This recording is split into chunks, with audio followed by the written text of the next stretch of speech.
नाज़रीन, आप देख रहे हैं रेड लाइन स्पेशल। इलेक्शंस के हवाले से आज दो बड़े वाक़यात हुए ख़बरों के एतबार से। एक, पाकिस्तान तहरीक इंसाफ को बल्ला वापस मिल गया। प्रोग्राम में उसके ऊपर हम बहस करेंगे, दोनों ज़ावियों से इस मामले को देखेंगे। और फिर justice Mazahar Naqvi supreme court के जस्टिस ने इस्तीफ़ा दे दिया। भले इस्तीफ़े के ऊपर जो तारीख लिखी साल के एतबार से वो गलत थी, बाद में उसकी तस्हीह जारी की, लेकिन इस्तीफ़ा देने से उनका कद काट बड़ा नहीं हुआ। इस पर भी बात करेंगे। तो प्रोग्राम के पहले हिस्से में हमारे पास मौजूद हैं नईम हैदर पंजोता साहब, वकील तहरीक इंसाफ, और शुक्रिया उन्होंने ज्वाइन किया। अकबर इस बाबर साहब, बानी रहनुमा तहरीक इंसाफ, आपका भी बहुत शुक्रिया। स्टार्टिंग विद यू, बहुत खुश हैं आप, बल्ला आज आपको फाइनली मिल गया, डाउट में था, अब तो बल्ला आपके हाथ में है। बहुत शुक्रिया तलत साहब जी। बिल्कुल पूरा मुल्क की और जो हमारी पूरी कौम जो है वो इसके ऊपर खुश है और अल्हम्दुलिल्लाह कानून के मुताबिक, आइन के मुताबिक फ़ैसला है। और अगर देखा जाए तो इससे पहले भी इलेक्शन कमीशन के हवाले से हम यही कह रहे थे कि इलेक्शन कमीशन के पास इख्तियार ही नहीं है इंटर पार्टी इलेक्शंस के हवाले से देखने का कि इनके ठीक हुए हैं या नहीं। लेकिन क्योंकि उन्होंने कहा कि आप इंटर पार्टी इलेक्शन दोबारा करवाएं, हालांकि हमने पहले भी ठीक किए थे उनके कहने के ऊपर कि हम हाई कोर्ट में जाएंगे। हो गया आज जी, तो इलेक्शन कमीशन के हवाले से एंडोर्स हो गया, बल्ला वापस आ गया। बिल्कुल बल्ला वापस आ गया। और ये भी देख लें कि जब दौरान समाअत रिमार्क्स आ रहे थे जो शिकायत कुनंदा उनके हवाले से, और ये कहा गया जस्टिस साहब की तरफ से कि जनाब ये कैसे जनाब मेंबर हैं पाकिस्तान तहरीक इंसाफ के जो बल्ला ही लेना चाहते हैं। तो वो बड़ा जो वो रिमार्क्स पे हम नहीं जाते, रिमार्क्स बहुत सारे होते हैं, लेकिन फैसला जो है इंपॉर्टेंट। आपके लिए हैरान कुन फैसला था? नहीं, मेरे लिए बिल्कुल हैरान कुन नहीं था। मेरी आज सुबह आप अगर प्रेस टॉक देखिए सुप्रीम कोर्ट के सामने, तो उसमें भी मैंने ये तहफ़्फ़ुज़ात का पहले से इजहार कर दिया था। देखिए, इट्स वेरी अनफॉर्चुनेट कि हमारे मुल्क में एक आइनी इदारा है जिसका नाम है इलेक्शन कमीशन ऑफ पाकिस्तान, और उसके जो बुनियादी जो फंक्शंस हैं कॉन्स्टिट्यूशन, वो दो हैं। एक है सियासी जमातों को रेगुलेट करना, और दूसरा उनका फंक्शन है कि एक फ्री एंड फेयर इलेक्शंस कराना। अब जहाँ तक इलेक्शन सियासी जमातों को रेगुलेट करने का ताल्लुक है, उसमें दो तीन बुनियादी चीज़ें आती हैं। सबसे पहली चीज़ तो ये जो फंडिंग का मामला है। जब फंडिंग का मामला मैंने 8 साल इलेक्शन कमीशन में लड़ा, तो उस वक्त भी पीटीआई का यही होता था कि जी इनका दायरा इख्तियार नहीं है, जुरिस्डिक्शन को बार बार क्वेश्चन करते थे। फिर सुप्रीम कोर्ट ने एक हतमी फैसला दिया हनीफ अब्बासी केस में, जिसके side by side foreign funding का केस भी चला, जिसमें तमाम इनके जो तहफ़्फ़ुज़ात थे उनको रद्द किया गया। और उसमें लिखा कि इलेक्शन कमीशन का प्राइमरी मैंडेट है, वो इंडिपेंडेंटली भी इस इशू को उठा सकते हैं, किसी के नोटिस पर भी उठा सकते हैं। लोकस स्टैंडाई, मेरा जो आज तक ये मेंबरशिप मेरी चैलेंज करते हैं, उस फैसले में मेरी मेंबरशिप का जिक्र है। उससे पहले हाई कोर्ट्स का फैसले हैं, उसके बाद इलेक्शन कमीशन के दो फैसले हैं। पेशावर कोर्ट ने आज इनका मौक़िफ़ इलेक्शन कमीशन की जुरिस्डिक्शन के हवाले से और सिंबल एलोकेशन के हवाले से मान लिया है, और उसमें कोई कबाल नहीं। Symbol they have asked them election commission को कि इनको एलोकेट करें। डायरेक्शन है। देखिए एक तज़ादात का मजमूआ है। एक तरफ आप कहते हैं कि विदाउट लॉफुल अथॉरिटी ये जो आपने ऑर्डर पास किया, अगर आप थोड़ा सा पीछे जाइए तो इलेक्शन कमीशन में जब ये इंट्रा पार्टी का केस शुरू हुआ, यानी शुरू तो ये 1.5-2 साल से हुआ था, जब 23 नवंबर का फैसला आया और उसके बाद जो इंट्रा पार्टी इलेक्शन के नाम पे total fraud and fraudulent election कराए गए, जिसको हमने चैलेंज किया, जिसके हमने सबूत दिए, तो जब उसकी हेयरिंग्स शुरू हुई तो सबसे पहले पीटीआई गई पेशावर हाई कोर्ट में डबल बेंच के सामने। This is a matter of fact. उनके सामने उनकी क्या प्रेयर थी कि जी इलेक्शन कमीशन को रोका जाए कि वो फैसले का ऐलान ना करें। पेशावर हाई कोर्ट ने 21 दिसंबर तक उनको रोका इलेक्शन कमीशन को फैसले। फिर इनको ख्याल आया कि नहीं हो सकता, ये तो सेल्फ डिफीटिंग है, टाइम इज रनिंग आउट। इन्होंने फिर इस्तदा की कि नहीं, इनको कहें कि फौरन फैसला करें। अब अगर उनका आईनी इख्तियार ही नहीं है इस मामले को देखने का, तो डबल बेंच उस वक्त उनको हुक्म कैसे देता है कि नहीं सर, मैं एक आपसे वैसे सवाल पूछ पाऊँ कि अगर इलेक्शन कमीशन का इख्तियार नहीं है आपके पार्टी के इंतखाबात की सेहत को जांचने का, तो फिर उनके कहने के ऊपर इंतखाबात दोबारा भी नहीं करवाने चाहिए था? आपकी प्ली यही होनी चाहिए थी कि भाई आपका इख्तियार ही नहीं है, तो आप उनकी डायरेक्शंस मानते भी रहे, जो ऐसी जुरिस्डिक्शन जिसको आप चैलेंज भी कर रहे हैं। I am just trying to understand कि उनकी डायरेक्शंस गलत थी, फिर आपने मानी, गलत डायरेक्शंस मानी आपने उनकी? नहीं, देखिए बात यह है कि उन्होंने फैसला दिया, जो कि उससे पहले अगर देखा जाए तो उन्होंने कहा था कि जो बल्ला है वो बैलेट पेपर के ऊपर होगा और जो चेयरमैन हैं इमरान खान साहब वो चेयरमैन रहेंगे। लेकिन आपने देखा कि 71 डेज़ के बाद वो फैसला जो है वो सुनाया गया उस वक्त जब इलेक्शन की डेट अनाउंस हो चुकी थी। उस टाइम के ऊपर शॉर्ट टाइम होने की वजह से हमने ये भी कहा कि हम जाएंगे, हाई कोर्ट में भी जाएंगे, लेकिन साथ हम जो इनका जवाब है हम वो दोबारा दूर कर देते हैं, क्योंकि वहाँ पर अगर मामला लटकता है तो हमारा जो एक लोगों के अंदर एक पाया जाता है कि पत्नी बल्ले का निशान होगा या नहीं होगा, उस चीज़ को ख़त्म करने के लिए हमने कहा कि कहते हैं तो दोबारा करा देते हैं। अब रही बात आज सुप्रीम कोर्ट में भी आपने किया हुआ था, सुप्रीम कोर्ट से भी आपने इस्तेमाल वापस ले लिया। देखें वो जो तो आपको पता था पेशावर हाई कोर्ट के अंदर से क्या फैसला है? जी बिल्कुल, देखें नहीं पता था, नहीं उसमें आप बड़ा वाज़ेह देख लें, बड़ा क्लियर था। जो हम लेकर गए थे मामला, वो पेशावर हाई कोर्ट के उस जो फैसला था जो हमें मिला हुआ था, हमारे हक में हुआ था, उसके खिलाफ हम गए थे सुप्रीम कोर्ट के अंदर। अब सुप्रीम कोर्ट का ये काम था कि दूसरे दिन ही उस फैसले को देख लेते और उस मामले को डिसाइड करते। सुप्रीम कोर्ट ने आज वो केस फिक्स किया जब वहाँ पर मेन केस आज फिक्स हो गया था, क्योंकि मेन केस वहाँ पर था तो हमने उसको विड्रॉ किया कि मेन केस का वहाँ पर फैसला है, उस वजह से विड्रॉ किया। फैसला क्या नहीं, देखें बात ये कि हमें पता चल जाता होता तो हम पहले ही कह जाते कि परसों की बात है, ज्यादा दूर की बात नहीं, परसों की बात है कि इनके वकला लाइव टेलीविजन पे चीफ जस्टिस से इस्तदा कर रहे हैं कि हमारी पेशी, परसों की बात है। नहीं वो मैं हक नहीं डिनाई कर रहा, मैं उसी बात को क्लैरिफाई कर दूं कि परसों ये सुप्रीम कोर्ट के सामने एक पॉइंट फिर परसों ये सुप्रीम कोर्ट के सामने लाइव टेलीविजन में इनके वकला हामिद खान साहब शरीक थे। उन्होंने कहा जी इसको फौरन लगाएं। उन्होंने कहा हम कल लगा देते हैं। उन्होंने कहा जी कल आप नहीं लगा सकते क्योंकि हमें पेशावर हाई कोर्ट जाना है। हम परसों लगा देते हैं। इन्होंने कहा परसों सुबह हम लगा देते हैं। अब ये इन्होंने ही खुद दरख्वास्त दी थी और आज सुबह खुद अपने उस पे उन्होंने विड्रॉ कर दी। देखिए हमने दरख्वास्त दी लेकिन उसके ऊपर फिक्स नहीं हुआ। हम उस दिन भी खड़े हुए कि आज फिक्स कर दें, उस दिन फिक्स नहीं किया गया। उस दिन भी आप देख लें कि नवाज शरीफ वाला जो फैसला था ताहयात नायली वाला, वो देना बड़ा ज़रूरी था। और जहाँ पर 80% आवाम का मामला था कि जो अपने उन्हें एक निशान छीना जा रहा है जिसके ऊपर मोहर लगानी है, एक पार्टी को उन्होंने मुंतखब करना है, नुमाइंदों को मुंतखब करना है, उसके हवाले से कोई ज़रूरी नहीं है। लेकिन क्योंकि वो एक शख्स जो है जो स्पेशली बाहर लंदन से आए हैं वो ज़रूरी है। अब दूसरी बात वकील के कहने पर उन्होंने ये तारीख फिक्स की थी। Let's keep the facts. मैंने खान साहब मैंने पूछा गया सर उसके ऊपर भी बात करें। जब हम लेकर गए हैं उस दरखास्त को तो उस दरखास्त को क्या फिक्स हो रहा नहीं करना चाहिए। दूसरी बात ये रहेगी कि आईनी इदारे की बात की जा रही है, बिल्कुल आईनी इदारा है। आईनी इदारा क्या फ्री एंड फेयर इलेक्शंस करवा रहा है? अगर ये इतने ही मुखलस हैं पाकिस्तान तरीके इंसाफ के साथ, जो बल्ला छीनने के पीछे हैं, जो सारी चीज़ें कर रहे हैं कि मैं बानी हूँ, और अगर इनको इतनी मोहब्बत है इस मुल्क से या आवाम से, तो फिर उसके ऊपर भी बात करें ना। जो घरों में छापे मारे जा रहे हैं, जो 3 MPO के तहत लोग उठाए जाते हैं, जो लोगों से प्रेस कॉन्फ्रेंस करवाई जा रही है, उसके ऊपर क्यों नहीं बात किया जाता? ये आईनी इदारा अपनी जिम्मेदारियां अगर निभा रहा है तो आईनी इदारे की बात इसको टेक अप करेगा। देखिए इलेक्शन कमीशन का काम है फ्री एंड फेयर इलेक्शंस करवाना, और अगर कहीं पे ये ला कानूनियत हो रही है तो उसके ऊपर जो वहां पर अफसर चेंज करना, क्या उसके ऊपर कोई डिमांड सिर्फ एक मुकम्मल। देखिए सुप्रीम कोर्ट के सामने परसों जो हेयरिंग हो रही थी उसमें ऑनरेबल चीफ जस्टिस साहब ने यही सवालात उठाए कि अगर आप ये बातें करें कि हम पे जुल्म का दरिया, शायद इस किस्म के अल्फाज उन्होंने इस्तेमाल किए, तो उन्होंने कहा ये वर्बोसिटी और ये पॉलिटिक्स जो है ये बाहर जाके आप करें। आप हमें सबूत दें ताकि हम डायरेक्शंस दें कि इनके खिलाफ कोई एक्शन लिया जाए। आप सिर्फ वर्बोसिटी के इस्तेमाल कर रहे हैं। आप इलेक्शन, आपके पास जो इदारे मौजूद हैं, यानी हाईएस्ट फोरम आपसे कह रहा है कि आप हमें एविडेंस दें ताकि हम एक्शन लें। अगर आप एविडेंस उनको नहीं देते हैं और टीवी टॉक शोज में आके रोना रोते हैं, आप कहते हैं हमारे नुमाइंदों को कागजात नामजदगी लेने से रोका जा रहा है, जब आपने में रिपोर्ट भी नहीं पढ़ी होती जो चीफ सेक्रेटरी ने सबमिट की। जब नंबर्स आते हैं तो आपके हाईएस्ट निकलते हैं। जब आप कहते हैं हमारे तमाम को रिजेक्ट किया जा रहा है, वहां आता है 75% एक्सेप्ट हो गए। देखिए फैक्ट्स बिलाए प्रोपेगेंडा। तो मैं आपसे जानना चाह रहा हूं, वैसे एक सवाल आप जरूर इसको कमेंट कीजिएगा कि आप वाकईतन समझते हैं कि अगर निज़ाम तमाम तर सख्ती कर रहा हो तो यास्मीन राशिद के कागज़ जो हैं वो नामजदगी एक्सेप्ट हो जाते, या गंडापुर के कागजात नामजदगी एक्सेप्ट हो जाते, या अवाब अलवी के कागजात नामजदगी एक्सेप्ट हो जाते, या आपके कागजात नामजदगी? यू रियली थिंक कि निज़ाम को आप डॉज दे के तो कागजात एक्सेप्ट करवा लेते? तो बड़ी छूट है आपके लिए। देखिए पहली बात तो ये है कि आप तो जेल में से बैठ के आर्टिकल लिख रहे हैं सर।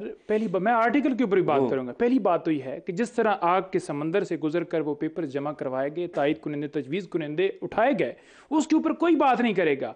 जब पेपर वहां पर जमा हुए हैं, वहां पर वो रिजल्ट आपके सामने है, जब आया कि एक्सेप्ट नहीं हुए, हम ऑर्डर की कॉपी लेने के लिए भी वहां पर वो यार जो इलेक्शन कमीशन की तरफ से पॉइंट किए थे वो नहीं मौजूद थे, और जैसे वो मुश्किल पेश आई और फिर हमने वो मुश्किल है कि जो तमाम लोग उनमें से 70% जो 9 मई के अंदर संजीदा मुकदमात में मुलव्वस हैं उनके कागजात नामजदगी एक्सेप्ट हो रहे हैं, ये मुश्किल है। मेरी सुन लें, मुझे ये बताएं, जो हम ये कह रहे थे कि तमाम टॉप लीडरशिप के जो पेपर्स हैं वो रिजेक्ट हुए हैं, और जो ही ट्राइब्यूनल में मामला गया है तो वहां पर तो जो 100% ज्यादा एक्सेप्ट हुए हैं वो किस बुनियाद के ऊपर हुए हैं, ये पहले देखें कि पहले उन्होंने इतना गैर कानूनी काम किया, उन बुनियादों के ऊपर वो पेपर हमारे रिजेक्ट किए, फौरन ऊपर जाते हुए जनाब वो एक्सेप्ट हो जाते हैं। और उसमें देख लें बानी तो निजाम मैनिपुलेटेड तो ना हुआ सर, देख लें ना, उसमें अगर एक्सेप्ट इमरान खान साहब के रिजेक्ट हुए हैं, कासिम सूरी के रिजेक्ट हुए हैं, अभी भी रिजेक्ट हैं, chairman vice chairman Shah Mahmood Qureshi साहब के रिजेक्ट हैं, परवेज इलाही साहब के रिजेक्ट हैं, जब तक 100% लोगों के कागजात नामजदगी एक्सेप्ट नहीं होंगे आपको तसल्ली नहीं होगी। 2013 की निस्बत मैं ज्यादा शुमार दिखा सकता हूं, कागजात नामजदगी की शरह जो है बहुत बेहतर है। मेरी बात सुने, मैं ये नहीं कहता कि 2013 में कोई अगर बिल्कुल गलत तरीके से रिजेक्ट हुए हैं तो वो ठीक था।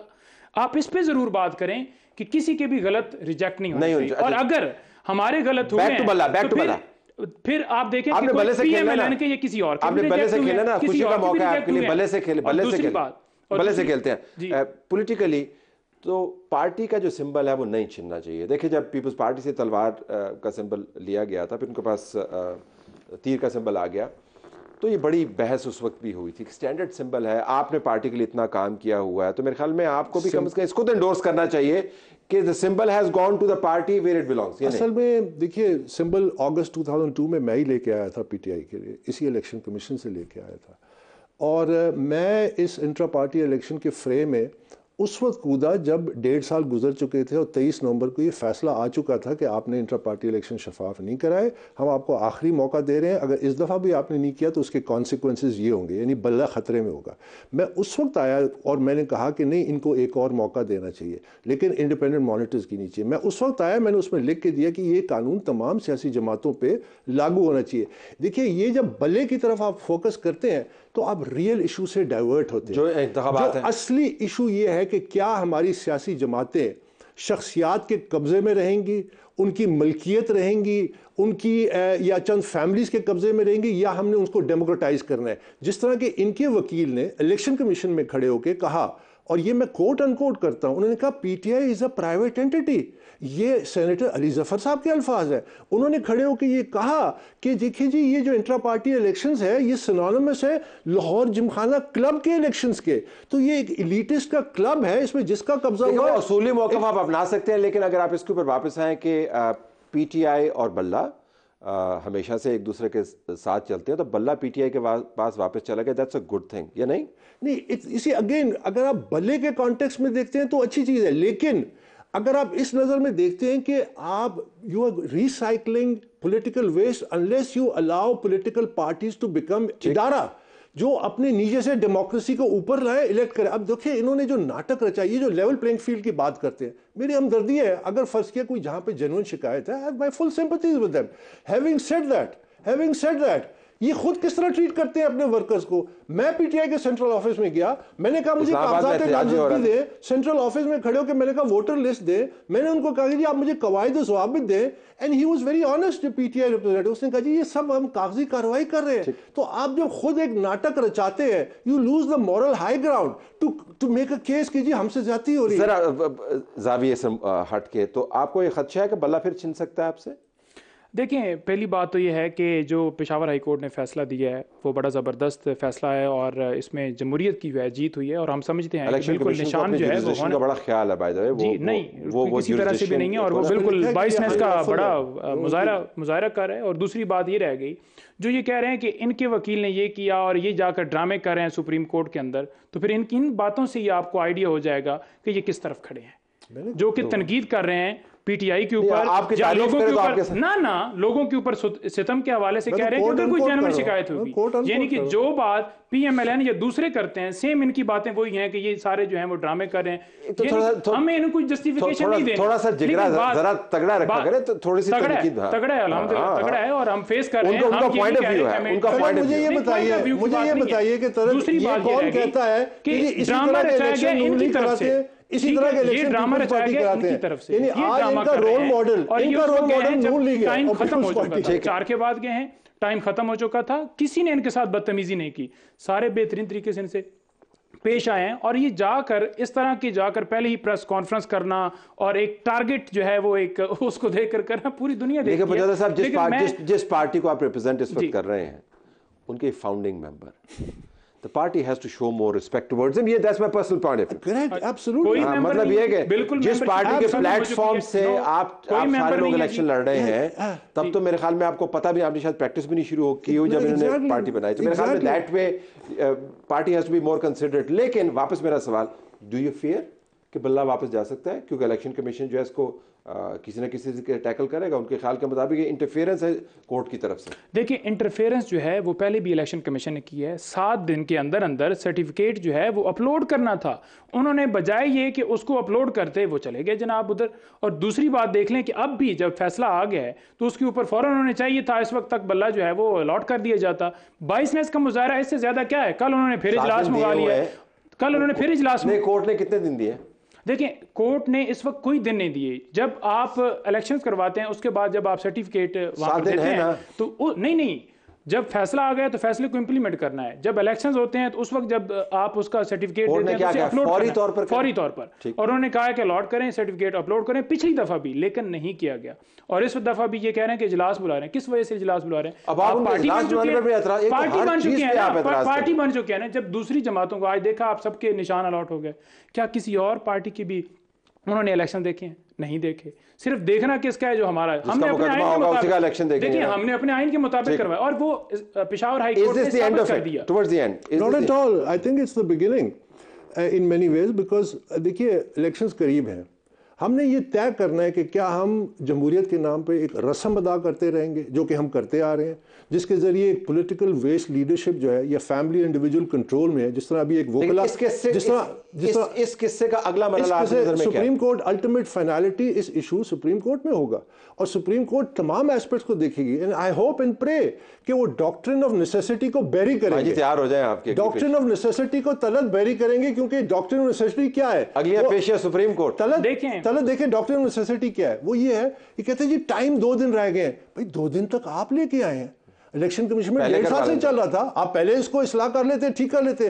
तो ये if the heavens have to fall, let it fall. Election campaign की तैयारी ना करें, आप सुप्रीम कोर्ट में जाने की तैयारी करें। देखिए, मामला ये है कि इस वक्त भी जो है हमारी खान साहब की पार्टी की, खान साहब की मकबूलियत इतनी है कि कभी ये बल्ले के ऊपर हमला, कभी उनके ऊपर केसेस बनाना, कभी जो है उनके जो है घर के ऊपर हमला, तो ये सारी चीजें करके ये समझते हैं कि इनका वोट बैंक, मैं इनकी बात नहीं कर रहा, जो मुखालिफ हैं, ठीक है, तो वो बढ़ नहीं सकता। लेकिन आप सुप्रीम कोर्ट में जा रहे हैं, खड़ी है सुप्रीम कोर्ट में जा रहा है मामला। देखिए, मामला जिधर भी जाए, इस वक्त हम ये डिमांड करते हैं कि इलेक्शन कमीशन को चाहिए कि फौरन बल्ला जो है वो अलॉट किया जाए और सर्टिफिकेट जो है अपलोड किया जाए। अदरवाइज जो है वो इलेक्शन के रिजल्ट अनाउंस करके आपकी पार्टी को जितवा दें। देखिए, बात यह है पार्टी जिसको सहूलतकारी दी जा रही है उनको जितवाना चाहते हैं, लेकिन अवाम जो है वो जिताने नहीं देगी। एक आखिरी बात ये करना चाह रहा हूँ, देखें जरा हट के भी देखना चाहिए, हमें एज अ पाकिस्तानी देखना चाहिए कि हमारी डेमोक्रेसी कहाँ खड़ी है। We are nowhere, we are in a crisis. हमारा इकोनॉमिक मसाइल हल नहीं होते, हमारे पॉलिटिकल मसाइल। हमने अब आप मिसाल दें हमसाये मुल्क की, आर्टिकल 329 कहता है कि courts can not interfere in electoral matters. इसीलिए उनका इलेक्शन कमीशन इतना पावरफुल है कि उनकी जजमेंट्स को रिस्पेक्ट किया जाता है। आप दोनों का बहुत शुक्रिया नाज़रीन। अगले सेगमेंट में ब्रेक के बाद हमारे पास बैरिस्टर ज़फ़रुल्लाह खान साहब होंगे, अबसार आलम और हसन अयूब खान, और हम जानना चाहेंगे इनसे कि मज़ाहिर नकवी साहब का इस्तीफ़ा जो है उसने उनको मोतबर क्यों नहीं किया, उनके खिलाफ जो इल्ज़ामात हैं, संजीदा इल्ज़ामात हैं, उनकी तह तक पहुँचने के लिए क्या करना चाहिए।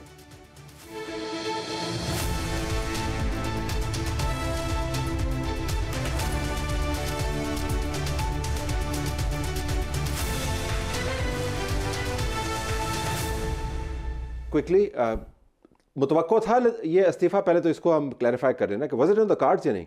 मुझे तो 100% यकीन था कि इनका जाना ठहर चुका है, और मैंने कई दफ़ा कुछ वीलॉग्स में, कुछ अपने ट्वीट्स में इस बात का इज़हार कर दिया था कि इन्होंने जाना है। इसके अलावा जो मियाँ दाऊद साहब हैं, जो बेसिकली कंप्लेनेंट बने इनके ख़िलाफ़, जो शिकायत लेकर आए, उन्होंने बड़ा जो है वो अपना होमवर्क किया हुआ था और वो बड़े अच्छे तरीके से आया। और मियाँ दाऊद का अगर बैकग्राउंड बताऊं तो वो एक जर्नलिस्ट है, जर्नलिस्ट कोर्ट रिपोर्टिंग के बाद उन्होंने LLB किया और उसके बाद वो बने लॉयर बने। और मेरे से जस्टिस मंसूर शाह जब चीफ जस्टिस थे तो उस टाइम पर उनको कहा गया था कि भाई आप अगर इतना ज़्यादा कानूनी हवाले देते हैं तो क्यों नहीं आप LLB कर लेते। तो उन्होंने यानी उन्होंने सारा एविडेंस रखा था, और अभी इतना एविडेंस ऑन सरफेस आ चुका था कि अगर ये जजेस सुप्रीम जुडिशल काउंसिल वाले चाहते भी कि हम जो है इनको बचा लें तो बचाया नहीं जा सकता था, क्योंकि कन्फेशन जस्टिस मज़ार अली अकबर नकवी का आ गया था कि वो उन्होंने कहा जी कि ये तो मेरे साथ फ्रॉड हो गया कि मैंने माइनर्स से जो है वो जो प्रॉपर्टी मेरे नाम ट्रांसफ़र हो गई है। तो एक बड़ा क्वेश्चन मार्क था, और अब उनको नजर आ गया। कल अगर ये मामला जाता सुप्रीम जुडिशल काउंसिल के सामने तो वहाँ पर वाज़ेह हो जाना था। तो मज़ाहिर साहब was on a very weak wicket, बहुत ज़्यादा वीक विकेट पर थे। और मैं तो सोच रहा था आज जब उन्होंने इस्तीफ़ा दिया कि एक आपको याद है कि माजी करीब के अंदर हमारे चीफ जस्टिस थे, उन्होंने उनको साथ बिठाकर खामोश पैगाम दिया था। जी बिल्कुल, बंदयाल साहब और ने कहा था जिस कि शख्स के लिए खिलाफ झूठी कैंपेन जो चलाई जा रही है, उन्होंने कहा कि जिस शख्स के लिए उन्होंने खामोश पैगाम दिया था वो तो पतली गली पकड़ कर भागा और उसने पीछे मुड़कर भी नहीं देखा। और इसके बाद आप देखें कि वो जजेस जो कि इनके साथ अलाइन थे, जो इनको सेफ गार्ड कर रहे थे, अब उनके लिए भी जो है बाइस नदामत बना है। बैरिस्टर साहब अभी जिक्र हुआ उन जजेस का, तो एजाजुल हसन साहब ने, वो तो बंदयाल साहब का तो आपने पहले जिक्र किया, एजाजुल हसन साहब ने तो कल डिसेंटिंग नोट जारी किया जिसके अंदर उन्होंने कहा जी कि झूठे इल्ज़ामात हैं, इनके खिलाफ कैंपेन चल रही है वगैरह वगैरह, और ये मैं इससे इत्तफाक नहीं करता। तो वो तो सिटिंग जज हैं और चीफ जस्टिस बनने की कतार में। जज साहबान को पाकिस्तान में गॉड कॉम्प्लेक्स है। ये अपने आप को खुदा का नुमाइंदा तो नहीं समझते, खुदा ही समझते हैं। दौड़ कॉम्प्लेक्स है, गॉड GOD, मैंने कहा कि दौड़ कॉम्प्लेक्स, और उसकी वजह समझ में आती है। अपने आप को वो अपॉइंट करते हैं, अपने आप को वो डिसिप्लिन करते हैं। ये 209 पाकिस्तान का आइन का सेक्शन है जो पाकिस्तान के आइन का आखिरी 1973 में मंजूर हुआ था, इससे चूँकि अपोजिशन से झगड़ा था, उसकी वजह से ये अपने आप को खुदा के मकाम पे समझते हैं, बल्कि समझते हैं खुदा दूर है, हम इधर हैं। लेकिन वो मुस्ताफिन है। देखिए ऐसा जो गॉड कॉम्प्लेक्स वाला है उसको मुस्ताफिन नहीं होना चाहिए, उसको इस जोम में मुब्तला रहना चाहिए। इसके नतीजे के तौर पर ये इनमें से बाज इतने करप्ट हैं, इतने करप्ट हैं और इतने चोर हैं कि जिसकी मिसाल जो है मोहम्मद खान डाकू से भी नहीं दी जा सकती। जुल्म ये है कि जब ये पकड़े जाते हैं, अव्वल तो कोई पकड़ता नहीं है इनको, और बहुत सारे जज इंतहाई नेक और ईमानदार हैं, थोड़े गड़बड़ है, मैं इसमें मेरी दानन राय है। लेकिन जब पकड़े जाते हैं तो अगला मसला ये है कि इस्तीफ़ा दे के चले जाते हैं और हर चोरी बचा लेते हैं। पाकिस्तान का नैब का ला हमारी गर्दन में तो लगता है, सियासतदानों के, इन पे नहीं लगता। एंटी करप्शन का ला हमारी गर्दन पे लगता है, इन पे नहीं लगता। ये इस्तीफे के बाद भी लग सकता है कि नहीं लग सकता? नहीं, यही तो मैं रो रहा हूं। ये कोई ला इस वक्त पाकिस्तान का जो इन्होंने इंटरप्रेट कर रखा है, इसकी चोरी को कोई नहीं पकड़ सकता। रिटायर्ड जज के ऊपर लागू क्यों नहीं होगा? वो तो प्रोटेक्टेड नहीं है। केस ला इन्होंने यही बनाया हुआ है। ठीक, ये तबाही तो यही है ना। देखे ना, गॉड कॉम्प्लेक्स यही तो होता ना कि मैं गलती नहीं करता, मैंने ही फैसला करना है। अब मैं तो अगली बात करता हूँ, इनका एहतसाब ही होना चाहिए। हमारा एहतसाब जो करते हैं ये, इनका भी तो होना चाहिए। एक प्रोग्राम में नाम नहीं लेता, एक सहाफ़ी ने टीवी में प्रोग्राम करके बताया कि ये प्रॉपर्टी इतनी कीमत की उसके लिए है, उसका 4 गुना मैं आज देने पे तैयार हूँ। किसी सेठ से हम ख़रीद लेते हैं, वो दे दे हमें आज। भाई वो जो पूरा केस है ना, ये पूरा प्रॉपर्टी का वो फ्रॉड था, नीचे से मिल के केस किया गया था, सिविल कोर्ट से ऊपर तक कलूजन देखें। और जुल्म की बात यह है कि इस्तीफ़ा दे के घर चले जाते हैं। क्यों? मैं आज भी ये मुतालबा करता हूँ, कल भी केस है, अगर सुप्रीम जुडिशल काउंसिल इसको ड्रॉप करती है तो मेरा उनसे गिला होगा। मेरा ख्याल ये है कि इन एब्सेंशिया किस तरह कर सकते? नहीं, वो मैं उसमें अगर वो ये कहें, जब जज ही नहीं रहा तो उसके खिलाफ नहीं, मैं और बात करता हूँ। ये तो वो भेज सकते हैं ना। देखिए, मियाँ नवाज शरीफ को उस ज़माने में आपने पकड़ा जब पब्लिक ऑफिस होल्डर न था, और वो सेक्शन पब्लिक ऑफिस होल्डर पे लगती थी। लेकिन सियासतदान का मवाजना जज के साथ तो नहीं कर सकते। क्यों?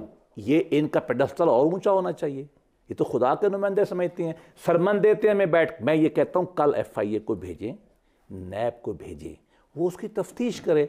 अगर वो गुनहगार है तो सजा दी जाए, और अगर गुनहगार नहीं है तो जिन्होंने शिकायत की है उनको पकड़। नहीं, SJC जो है ना रिकमेंडेशन कर सकती है। SJC जो है ना वो ये नहीं कर सकती, हाँ मैटर रेफर कर सकती है, जैसे या किसी को भेज सकती है, उनकी सिफारिश होगी। वो कुछ ऐसी कोर्ट ऑफ लॉ नहीं है। बेसिकली वो इस दायरे से फिलहाल निकल गए हैं। लेकिन मामला जरा अब सारा इसके ऊपर आइएगा। मैं एजाजुल हसन साहब का जो इख्तलाफी नोट है उसके चीज़ नुकात दोबारा दोहराना चाहता हूँ कि जस्टिस मुज़ाहिर नकवी को जारी होने वाला शोकाज नोटिस वापस लिया जाए। ये सबूत और मेरिट के ख़िलाफ़ है। ज़्यादातर इल्ज़ामात जायदाद या ट्रांजैक्शन से मुतल्लिक़ हैं।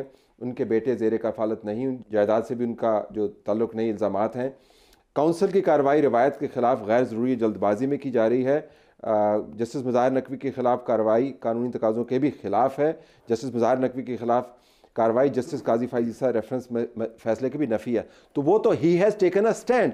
मैं ये कह रहा हूँ कि he is now member of important benches और next in line to become the chief justice. जी एजाज़ुल हसन साहब का जो डिसेंटिंग नोट, यही डर है मुझे, next in line to become chief justice of Pakistan. वो कहते हैं ना चोर नालों पांड काली, कि चोर ने चोरी करनी थी, वो उसने गठरी बनाई, तो गठरी चोर से भी तेज़ है। तो जज साहब ये कह रहे हैं कि साबित तो नहीं हुआ, आप चोर किस्सा कहते, साबित तो नहीं हुआ, मुस्ताफ़ी क्यों हो गए? इससे ज़्यादा बड़ा और क्या साबित होना है? खड़े होते हैं ना बहादुरों की तरह। मुझे अभी सद्दाम हुसैन का याद आ रहा था, जो इराक़ के सदर थे, कैसे बहादुरी से वो फांसी के फंदे पे खड़ा हंस के वो चला गया। और वो ये होते हैं बहादुर लोग। या ये जो गॉड कॉम्प्लेक्स की बात की है बैरिस्टर साहब ने, होगा गॉड कॉम्प्लेक्स, ये फ्रॉडी हैं सारे, बनारसी ठग हैं। अगर गॉड भी हैं तो बनारसी गॉड हैं ये, कि जब वक्त आता है खड़े होने का तो लेट जाते हैं। मैं तो एक्सपेक्ट करता था अगर इतना ही गॉड कॉम्प्लेक्स है तो खड़े होकर चढ़ते ना फांसी पे। जुल्फ़िकार अली भुट्टो भी तो चढ़ गया था इन्हीं जजों के हाथों फांसी पे, और उसी का दामाद आसिफ सईद खोसा, 2 वज़ीर-ए-आज़म को उसने भी घर भिजवाया। ये उनका टाउट ही है ना। ये साकिब निसार का भी टाउट था, जब हाई कोर्ट में थे तब भी टाउट थे। फिर उसके बाद आसिफ सईद खोसा की टाउटी करते रहे ये जज के तौर पे। फिर उसके बाद गुलजार की टाउटी की। फिर उसके बाद इन्होंने उमर अता बंदयाल की टाउटी की, जिन्होंने अभी इन्होंने जिक्र किया कि वो बिठाया साथ मैसेज देने के लिए। मैसेज क्या था? मैसेज ये था, एक बात हम भूल जाते हैं कि हमारे सियासतदान हैं, अल्लाह इनको कोई ओहदा भी दे अगली दफ़ा, इनको चाहिए, इनकी ज़िम्मेदारी है कि ये आइन में जो हमने एक पूरे पाकिस्तानी अवाम के मुंह पे उसमें शामिल हूँ, जिसके मुंह पे ये थप्पड़ है कि जज और जर्नैल एहतसाब से बालातर हैं। क्यों हैं? मेरे टैक्सेस मुझसे ना लें। फिर ये मुझसे अगर टैक्सेस लेने हैं तो मैं उन टैक्सेस का हिसाब लेना चाहता हूँ कि एक करप्ट इंसान जो थॉरली करप्ट है, आपको भी पता है, मुझे भी पता है। इस सुप्रीम जुडिशियल काउंसिल के केस से पहले भी नहीं, आई एम सॉरी, वो करप्ट नहीं है, उनके ऊपर इल्जामात हैं, वो इल्जामात से पहले मुस्ताफी हो गए। आप उसको डिबेट कर सकते हैं, but you can't call him corrupt क्योंकि एस्टैब्लिश नहीं। मैं कहूंगा नहीं, किस बुनियाद पे कहेंगे? मैं बता देता हूँ कैसे कहूंगा। मुस्ताफी क्यों है? खड़े होकर मुकाबला करते हैं। सुप्रीम कोर्ट का जज है, डिबेट कर लेते हैं। नहीं है, सुप्रीम कोर्ट का जज है और लाहौर हाई कोर्ट का जज रहा है इतने साल। खड़े होकर मुकाबला करता है। एक बात में सर प्लीज, खड़े होकर मुकाबला करता ना। भागा क्यों?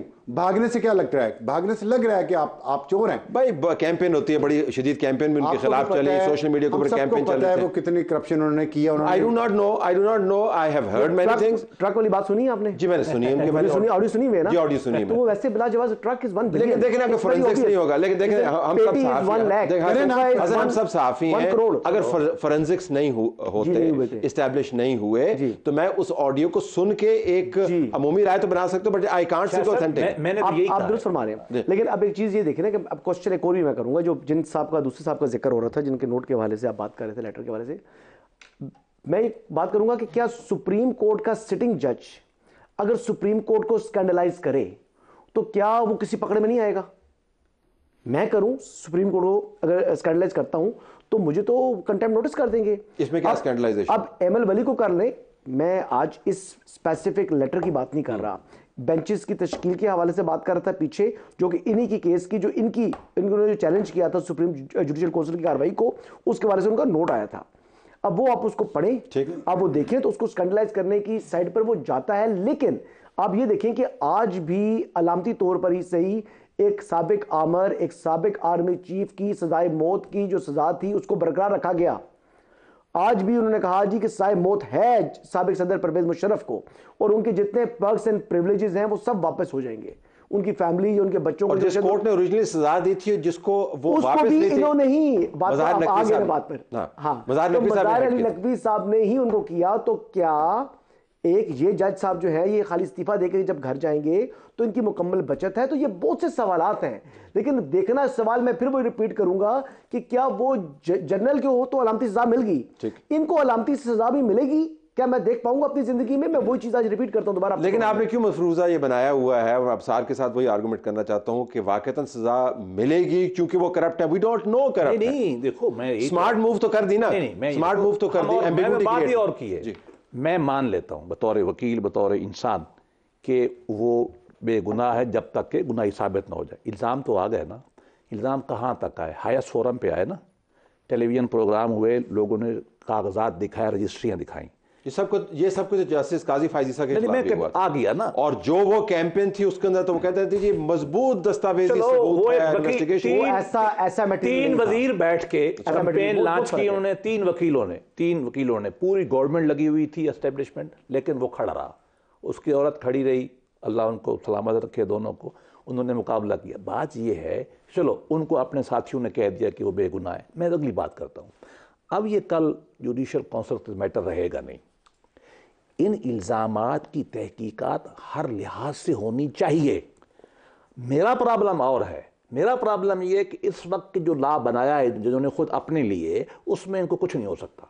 मैं ये प्लीड कर रहा हूँ आज आपके वसात से, जज साहबान को भी और सबको, कि कोई एक इदारा, चाहे नैब हो, जो हमारे नवाज शरीफ के खिलाफ डाला था ना उन्होंने, और वो कहते हैं जी 10 वॉल्यूम में तो 6 महीने में सजा दो, और ये कह रहे हैं 1.5 साल से जल्दी हो रही है। आप समझ रहे हैं ना, 1.5 साल से जल्दी हो रही है, 4 कागज हैं। नहीं, ये वही नैब है जिसके ऊपर आपके हजारों एतराज़ात। FIA नहीं, हीरे लगा दें, 2-4 हीरे FIA को लगा दें, पुलिस को ये केस अनइन्वेस्टिगेटेड नहीं जाना चाहिए, और इन्वेस्टिगेशन के बाद इसका ट्रायल होना चाहिए। और अगर इल्ज़ाम लगाने वाला मियां दाऊद या कोई और झूठा है, तो उनको, अब हमने ला बदला 2017 में हमने कहा है कि झूठी FIR कराने वाले को आधी सजा होगी, 182 सेक्शन उसको लगा दो। लेकिन मुझे जो खौफ है ना, ये जो खाया पिया जो इल्ज़ामात हैं, ये कल छूट के घर चला जाएगा। लेकिन इसका दुख है। अब सर, चीफ जस्टिस काजी फायजी साहब की अदालत के लिए भी it's a pretty tough one now, क्योंकि ज़ाहिर है उनका एक कोलीग जो है जिसके ऊपर इतने संजीदा इल्ज़ामात थे, जिनको वो एक ख़ास जुडिशल काउंसिल के लेवल पर लेके गए, उन्हें एक स्टैंड लिया, उन्होंने कहा जी कि हमने इसको वेरीफाई करना है, उठ के चले गए वो। अब कोर्ट क्या प्ली ले सकती है? ये कह के जी चूंकि चले गए लिहाजा छोड़ दें, या इल्ज़ामात इतने संजीदा थे इसको हम टेकअप करें या इसको रेफर करें, क्या वो what are the options available? नहीं, देखिए, एक तो मुझे खुशी इस बात की है कि आप शैतान की वकालत कर रहे हैं। डेविल्स एडवोकेट उर्दू में इसका तर्जुमा मैं सिर्फ ये कह रहा हूँ कि चूंकि साबित नहीं हुआ, लिहाजा हमें वही आर्गुमेंट करना चाहिए जो हम पिछले इल्जामात के बारे में करते रहे। साबित इसलिए नहीं हुआ कि हमारा जो निज़ाम है वो गैर मुनसिफाना है। हमारे आइन में ऐसे चोर रास्ते रख दिए गए हैं, खुफिया रास्ते रख दिए गए हैं, जहाँ से चोर जो हैं, ताकतवर चोर, वो आसानी से निकल जाते हैं यूँ करके। जैसे अभी निकला है, मुस्ताफ़ी हो गए ना, अब नहीं ये रेफरेंस चल नहीं सकता, जो ट्रेडिशन है, जो रूल्स एंड लॉ है। चोर दरवाज़ा दिया हुआ है चोर को कि आपने चोरी की, आप पकड़े गए हैं और अब आपके खिलाफ रेफरेंस जारी हुआ, इससे पहले आप मुस्ताफ़ी हो गए, घर चले जाएं, सारे पर्क्स एंड प्रिविलेजेस ले लें। शौकत सिद्दीकी ने एक स्टैंड लिया था, उसको नहीं मिले पर्क्स एंड प्रिविलेजेस अभी तक, क्योंकि वो जनरल फैज़ के खिलाफ स्टैंड लिया था, जो इस्टेब्लिशमेंट का मोहरा था, और ये आगे जनरल फैज़ का मोहरा था। आप देखिए, ये भी चोर रास्ते से निकल गया। तो इस मुल्क में निज़ाम जो है ना, वो ईमानदार को, मेहनती को पकड़ेगा, चोर को छोड़ेगा। मेरा इस निज़ाम से सवाल है, मेरा इस मुल्क की इस्टेब्लिशमेंट से सवाल है कि आपके सारे मोहरे ऐसे लालची और फाइनेंशियली करप्ट क्यों निकलते हैं? तो मोहरा बाय डेफिनेशन है ही मोहरा जो है वो हाई मॉरल ग्राउंड के साथ। एक बात बताएं मुझे, आप ये बताएं कि यहाँ पर हालात ऐसे हैं कि इतना एस्टेब्लिशमेंट से, मैं फिर वो बात करूंगा, मेरे को एस्टेब्लिशमेंट के लिए वो प्यार नहीं है। मैं खाली कहता हूँ कि चले जर्नैल तो किसी हद तक फिर भी हम बात कर रहे हैं। साकिब निसार साहब के हवाले से जो ऑडियो आई थी उनकी, एक दिन अदालत में वो आए, किसी ने देखा उनको अदालत में आता हुआ? नहीं आए। उनका बेटा तक आया है। बात यह है कि ये अनटचेबल है, जो बैरिस्टर जफर साहब बात कर रहे हैं कि इवन के आप ये देखिए ना कि मुशर्रफ को मैंने हाई कोर्ट में पेश होते देखा, अनटचेबल देखिए, बाकी लोगों मैंने देखा, अपनी आंखों से देखा ना, जर्नल भी आते हैं, अदालत में होते हैं। हसन देखिए, आपकी बात, इनको मुझे बताएं कि सुप्रीम कोर्ट का साबिक चीफ जस्टिस किसी अदालत में पेश हुआ हो, किसी ने उनसे सवाल किया हो, किसी ने उनसे वो जनाब कहां पर हसन साहब की बात का जवाब देना चाहता हूं। ये अनटचेबल हैं, मैं मानता हूं। इनको अनटचेबल बनाता कौन है? मेरा सवाल ये है, मॉन्स्टर कौन बनाता है? अदलिया नहीं बनाती। आपके ख्याल में जब ये टाउट वकील मज़ाहिर अली नकवी को उठाकर हाई कोर्ट में लाया गया, कौन लेके आया था उसको? हाई कोर्ट में प्रोटेक्ट किसने किया? हाई कोर्ट में उससे फैसले कौन करवाता रहा? उसको फिर सुप्रीम कोर्ट में कौन लेके आया? मैं और बहुत सारे नाम ले सकता हूं, ठीक, मैं और भी बहुत सारे नाम ले सकता हूं। आप साकिब निसार क्यों नहीं आ सका? क्योंकि उसको प्रोटेक्ट करने वाले मौजूद हैं। काजी फाइज़ को एस्टेब्लिशमेंट ने नहीं डिफेंड किया तो वो बेचारा खड़ा होके अपनी बीवी के साथ उन्होंने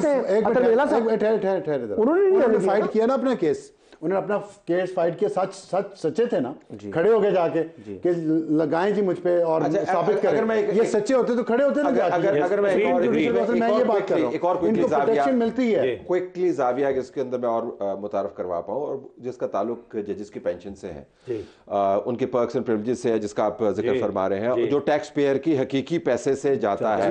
प्राइवेट ट्रांजैक्शन को तो हम किसी ना किसी तरीके से चलें, अगर इग्नोर ना करें तो किसी और खाते में डाल सकते हैं।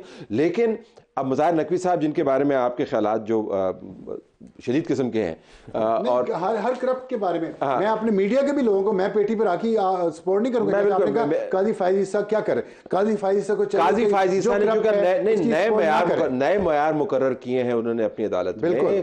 पुराने डिक्टेटर्स को उन्होंने उनकी सजाएं बहाल की हैं, लाइव ब्रॉडकास्ट किया है, बेंचेस का सारा निजाम कर दिया, बहुत ट्रांसपेरेंट, लेकिन उन्होंने सब दुरुस्त कर दिया। लेकिन जो अब बुनियादी टेस्ट बनना है वो ये कि जो उनके बेटी भाई हैं या उनके गाउन भाई हैं वो अदालत में लाएंगे या नहीं लाएंगे। So what's your take? Qazi Faez Isa it's a tough one for him.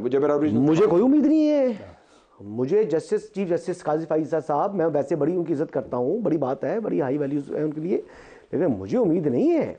देखिए कल उन्होंने भी कितने महीने रह गए, रिटायर होना है, घर जाना है। ऑलरेडी वो खुद तो अपनी जो है ना वो क्या कहते हैं समाते भुगत चुके हैं, उन्होंने अपनी जंग लड़ ली, लेकिन आने वालों के लिए वो क्यों करेंगे? तो यहाँ पर जो भी आता है जर्नल को प्रोटेक्ट करता है, इस तरह जज को प्रोटेक्ट करता है। Your take? देखिए ये मसला बिल्कुल है, वक्त नहीं है, मैं हिस्ट्री बता सकता हूँ कि आज तक किसी जज के साथ कुछ भी नहीं हुआ। रिज़ाइन करके मतलब कयूम भी रिज़ाइन करके चले गए ना। एक ने कंटेस्ट किया था शौकत ने, करप्शन पे निकला, गनी साहब भी रिज़ाइन कर गए और हमारे अभी ये भी चले गए। मैंने अपनी लीडरशिप को जो दरख्वास्त की है, जो हम मंशूर बना रहे हैं, वल्लाह वाला वो क्या अनाउंस करते हैं मैं बता देता हूँ। मैं ये कहता हूँ कि असल मुल्क के नुमाइंदे अवाम हैं, उनको राइट टू रूल है, उन्होंने सुप्रीम कोर्ट बनाई है, आइन का प्रियम्बल ये कहते हैं। अब हमें चाहिए हम खड़े हो जाएं और इनकी एंट्री डेमोक्रेटिक करें। अब इन्होंने अपने पास सब कुछ ले लिए, सारी की सारी, किसी को सुनते नहीं है, और इनका एग्जैक्ट जो है EAD ये भी इसमें भी डेमोक्रेटिक कंट्रोल करे। होगा क्या, आज बता देता हूँ, उस प्रोविजन को ये उड़ा देंगे। मेरी जब डिबेट हो रही है तरमीम को उड़ा देते नहीं, मैं बताता हूँ ना आगे क्या करें। अगले दिन पार्लियामान बैठ के वही ला फिर पास करे। सुने, ये फिर उड़ाएं, अगले दिन पार्लियामान बैठ के फिर पास करे। यही काम कर नहीं, ये एक जंग हो जाए और अवाम की हाकमियत एक दफ़ा एस्टेब्लिश हो जाए। लेकिन मुझे खुशी है इस वक्त की जो कोर्ट्स है ना हमारी, ख़ासतौर पे सुप्रीम कोर्ट में, मैं जजों का नाम नहीं लेता, लेना भी चाहिए, लेकिन मेजॉरिटी जज वो हैं जिन्होंने ये राज समझ लिया है कि असल अवाम है, आइन है और पार्लियामान है। ये जंग अवाम को नहीं, हमें अवाम के नुमाइंदों की ऐसे से लड़ने पड़ेगी। ये बिलियन खा के पतली गली से निकल जाएं, ये नहीं होना। वो पुरजोर इनकार कर रहे हैं, बिल्कुल पुरजोर तरदीद। बिल्कुल आखिर में perks and privileges, 1 million pension नहीं, 1 मिलियन से ज्यादा, that's a lot of pension. Driver है 50 चीजें गिनवा सकता हूं, आपको पुलिस बहुत सी चीजें, गार्ड, हर चीज मिलेगी उनको। 2 मिलियन से टप जाती है। देखिए 18 लाख तकरीबन बताते हैं, सारा मिलावल होगा 18 लाख रुपए का पूरा पैकेज बनता है। आपने जो बुनियादी सवाल किया ना हसन साहब से किया फिर कि काजी फाइज़ ईसा साहब इसमें क्या कर सकते हैं? काजी फाइज़ ईसा साहब पे हम क्यों जिम्मेदारी डाल रहे हैं? उन्होंने जो कर लिया ये कम है, उन्होंने सुप्रीम कोर्ट की समत दुरुस्त कर दी है। माजी की जो ब्लंडर्स थे जिन्होंने इस मुल्क को तबाह कर दिया, इसकी वहदत को तबाह किया, वो उनको करेक्शन उनकी कर रहे हैं। अब आइंदा वो एक मिसाल सेट होगी, आने वाले चीफ जस्टिस शायद इस अखलाकी बोझ को उठाने के काबिल भी हैं कि नहीं, ये तो वक्त बताएगा।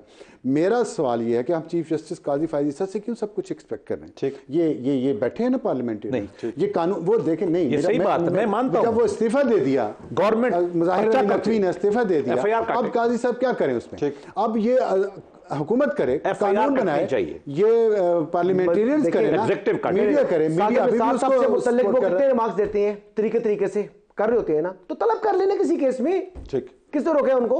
एक FIR कट सकती है मेरी राय में, let the FIA police investigate it, let the matter go to the court. तारीख बननी चाहिए। इस प्रोग्राम पे दोबारा वापस आएंगे 2 महीने के बाद, देखेंगे ये तमाम बातें जो की हैं हुई हैं नहीं हुई हैं। Thank you very much for being with us. आप देख सकते हैं।